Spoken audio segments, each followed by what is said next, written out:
again. This is video 6, the last one for December. Again, as a reminder, if you're watching these piecemeal, I'm doing stuff sitting this month just because I tweaked my back a little bit. And the last thing I really wanted to talk about and give you instruction on was drills to improve Shime skills, or rather Shime confidence, right? So this is something that every person struggles with, just like I think improv, right, is something that universally every taiko player has to find their own comfort level with. And Shime is so critical because it is the lifeblood, it is the lifeline of any given song. Shime also, I think, technically is more challenging than stuff with big flashy choreography, only because to keep something slow and steady over an extended period of time, to me, requires a lot more discipline of the body than something where you get to shift around and change every like minute or so. So kudos to all of our bass beat Shime players out there. The things that I want to talk about with Shime really are individual exercises today that you should focus on at home before you come to play as a team or at practice together. So somebody who knows the Shime beat should absolutely practice this at home, and I recommend doing it in 3 stages, because one of the things that will get us off beat or off rhythm or off key, right, with Shime is distraction. It is probably the number one thing. We get distracted in the mind, we get distracted visually, we get distracted auditorily from the top beat. Something happens that breaks our chain of rhythm. And you can build into finding where your weak spot is in all of those potential areas of distraction at home, on the individual level, which I think is nice because that's more introspective anyway, and then you don't feel as awkward or embarrassed at practice going through these exercises. But the first thing that I would do is just turn on a recorder, whether it be your phone or otherwise, and put on noise canceling headphones and a blindfold. So you're cutting out all visual stimuli and outside audio stimuli, and just record yourself playing.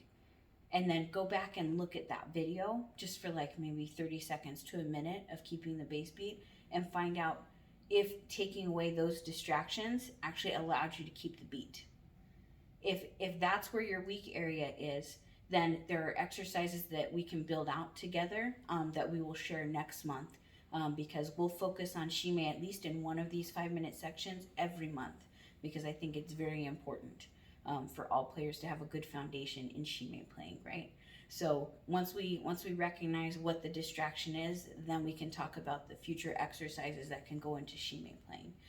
If it is a distraction of the mind, right? That's a separate thing. So what's cool about doing that isolated exercise with the blindfold and all this stuff is maybe once you cut out the noise and you cut out the visual and you're still going off beat, then you've absolutely ruled in that it's like a mental distraction. It's all in your head, and that's a different set of exercises that we can do to bolster confidence.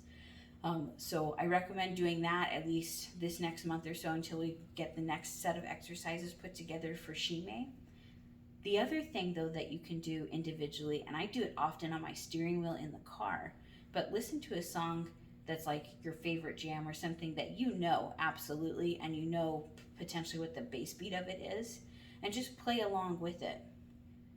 Then on your radio you can adjust the bass, the treble, you can change the different settings to make the song sound different, but it's still very much the same, and keep the same bass beat to it as you do those distortions and tweaks to it.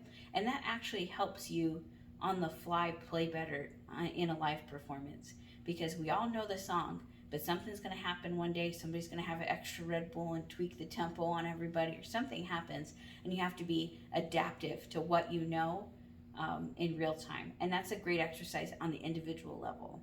There's other things that we can do with Shime in group practice as well, that once I'm back standing and playing on the drum next month, we can go through. But I really appreciate you bringing forward that this is something you want to work on, and I'm very interested in this topic, obviously, so we're going to devote at least one video a month to Shime playing going forward. So that's the end of video 6, and I'm so excited once again that we get to work together in this way. There's going to be opportunity for you to send me additional topics or thoughts on these exercises. And if you have any follow-up questions, I'm always a text message away. So I love you all. I miss you all like crazy. Hopefully I can come out there in the springtime and see y'all. But this is the last video, video 6 for the month of December. Talk to you later, Kawataiko.